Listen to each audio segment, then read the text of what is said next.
Moi, je suis Sophie Loyer, je travaille au CHUM. Donc là, on assiste à ce webinaire avec mon collègue Thierry Garland du département géologie marine. Moi, je travaille au département recherche et innovation du CHUM. Donc le CHUM, c'est un établissement public sous tutelle de la Défense qui a pour mission de décrire et prévoir l'environnement maritime, en fait, avec 3 grandes missions. Celle de service hydrographique national pour tout ce qui est sécurité, tout ce qui a trait à la sécurité de la navigation.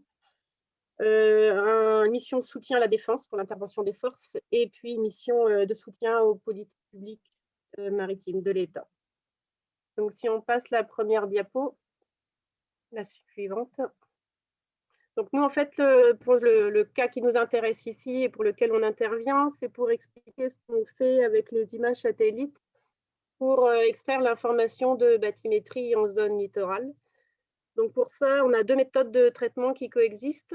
Une méthode qui est dite couleur de l'eau, qui consiste à inverser le modèle d'un modèle de transfert radiatif dans la colonne d'eau pour estimer des hauteurs d'eau. Et un modèle par inversion du spectre de Houle qui a la même finalité, c'est récupérer une information de hauteur d'eau en zone littorale. Et l'application de ces produits, ça consiste principalement à faire de la reconnaissance de zones et de l'aide à la décision pour planifier des levées de manière plus précise. Et apporter des informations de forçage pour tout ce qui est modèle hydrodynamique, modèle d'état de mer et modèle de dynamique sédimentaire. Donc, si on passe à la diapo suivante, juste pour illustrer, donc dans la méthode dite couleur de l'eau, qu'on vient exploiter, c'est les mesures qui sont effectuées dans les différentes bandes spectrales pour ensuite inverser un modèle de transfert radiatif qui va nous permettre, en fait, sous l'hypothèse que la lumière est absorbée exponentiellement dans la colonne d'eau, d'en déduire une hauteur d'eau. Donc, typiquement, ce dont on a besoin, c'est d'images multispectrales avec minimum 4 bandes, rouge, vert, bleu, et du proche infrarouge, et idéalement une bande bleue côtière. Donc, qu'on ne trouve pas dans Pléiade, mais qu'on trouve dans Sentinel-2, dans Worldview et dans Pléiade Néo. Les résolutions qui nous intéressent, à lesquelles on peut travailler avec des résolutions d'1 à 10 mètres, donc pas au-delà de 10 mètres, parce qu'après, ça devient un peu compliqué pour tout ce qui est application littorale.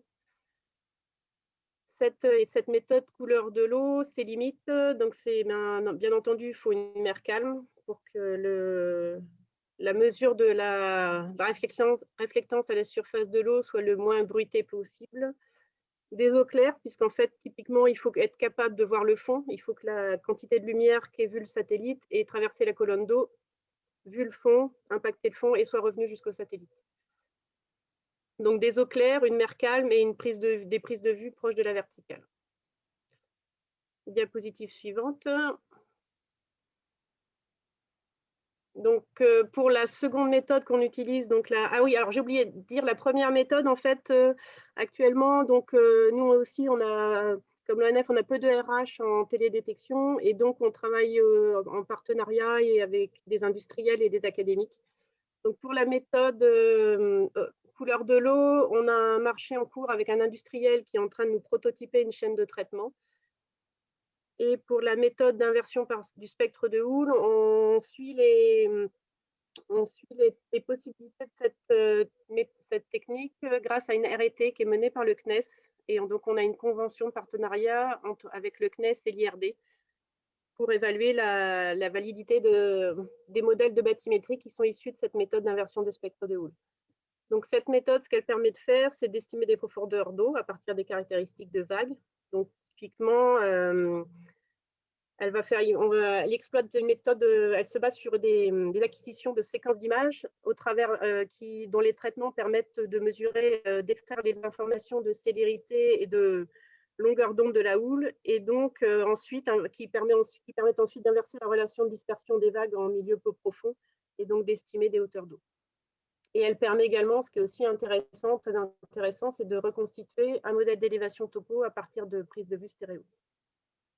Donc là, les conditions d'acquisition sont des acquisitions de séquences d'images, bien évidemment. Donc, les facteurs très impactants pour les performances du produit obtenu, c'est la période sur laquelle on va pouvoir avoir cette séquence d'images.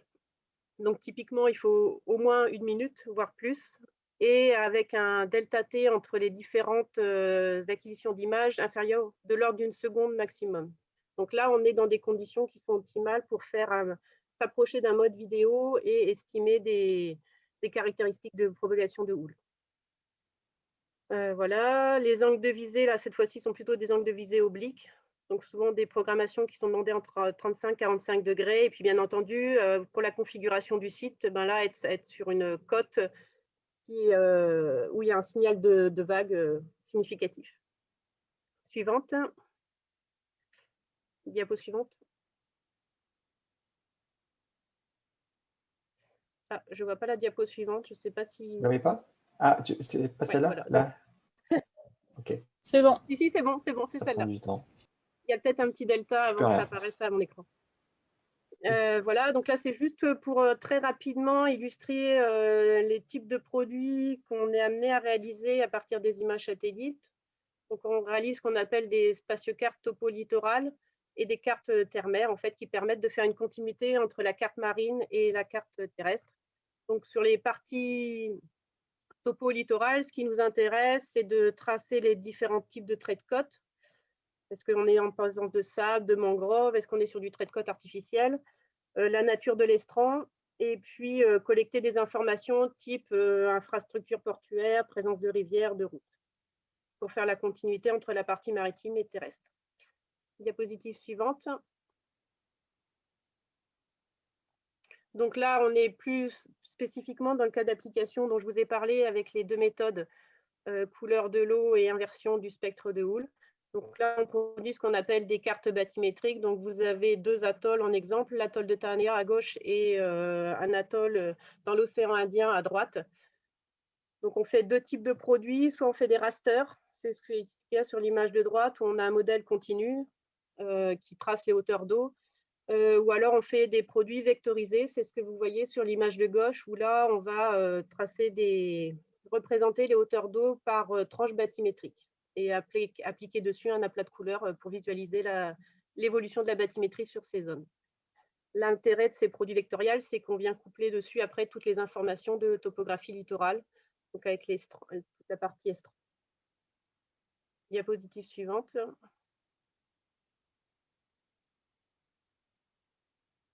Donc là, vous avez un autre cas d'application qui illustre la dynamique, l'intérêt, l'importance qu'il y a à pouvoir suivre et mesurer un site de façon régulière et à monitorer l'évolution sur un site, parce que typiquement, là, vous êtes dans le cas d'application où on s'intéresse, là, cette image montre la langue de Barbarie qui est l'extrémité de la langue de Barbarie qui est au sud de la plage de Saint-Louis du Sénégal. On voit qu'on a une évolution dynamique de la dynamique sédimentaire qui est extrêmement importante, hein, qui est quasi unique au monde à cette échelle de grandeur, puisque ça évolue de plus d'1 mètre par jour. Et voilà, ça montre un petit peu, un site qui est très éloigné, donc avec un accès difficile. Deux, un site qui évolue très rapidement, d'où l'importance du satellite avec des revisites très régulières. Des choses qu'on ne peut absolument pas faire avec des moyens traditionnels de mesure en mer. Excuse-moi, là, c'est la profondeur. Juste une question, c'est la profondeur qu'on voit c'est un peu… Non, là, ce qu'on voit, c'est les parties émergées. Donc, c'est vraiment la partie émergée qui s'accroît vers le sud. Là, tout ce qui est bathymétrie, donc on suspecte que les fonds autour évoluent également très rapidement. Voilà, et donc d'où l'intérêt des méthodes qu'on évalue au travers de nos échanges et nos conventions d'application avec soit le CNES, soit les industriels, pour essayer d'évaluer en parallèle ce qui se passe dans les petits fonds à proximité de ces zones très, très évolutives. Peut-être juste, je peux intervenir pour dire que je vais devoir encore être un peu le méchant, Sophie. Excusez-moi, je sais que ça a été un peu oublié et je suis désolé, mais la session devait se terminer vers 15h45, donc on y est. Bon, si tu as encore 1 ou 2 minutes, il n'y a pas de souci, mais il faudrait quand même qu'on arrive à laisser un petit pause avant la reprise en plénière à 16h. Ou dans une autre session. Je vais faire en sorte de terminer en moins de 2 minutes. Il n'y a pas de souci. Parfait, merci. Donc là, non, c'est juste une illustration qui nous montre l'étendue des zones sur lesquelles on est amené à intervenir. Hein. Potentiellement, il faut qu'on couvre toute la ZEE française, plus les zones de responsabilité cartographique historique, plus les zones défense, ce qui fait qu'on arrive à couvrir on est amené à devoir couvrir des surfaces énormes d'où l'intérêt du satellite, en fait, pour répondre à ces enjeux, et l'intérêt des méthodes complémentaires, parce que c'est juste pour montrer qu'en fait, chaque site géographique va avoir des configurations très différentes, et une méthode va s'appliquer à un site, mais pas à un autre. Et donc, on travaille vraiment sur la complémentarité des méthodes. Donc, diapo suivante.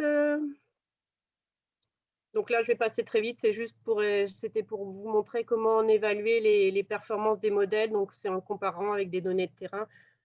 Mais diapo suivante. La diapo suivante, c'était pour faire un focus sur le fait, sur les difficultés rencontrées. C'est le plus gros point dur qu'on ait à l'heure actuelle, c'est la qualification des produits. Et il faut savoir qu'en tant que service hydrographique, on est obligé de répondre à des normes internationales quand on fait des produits.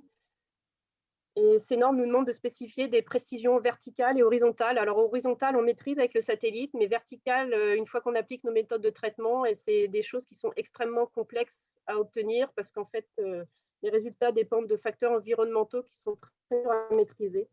Donc, c'est vraiment le gros point dur actuel sur lequel on demande aux industriels et aux académiques de travailler. Voilà, suivante.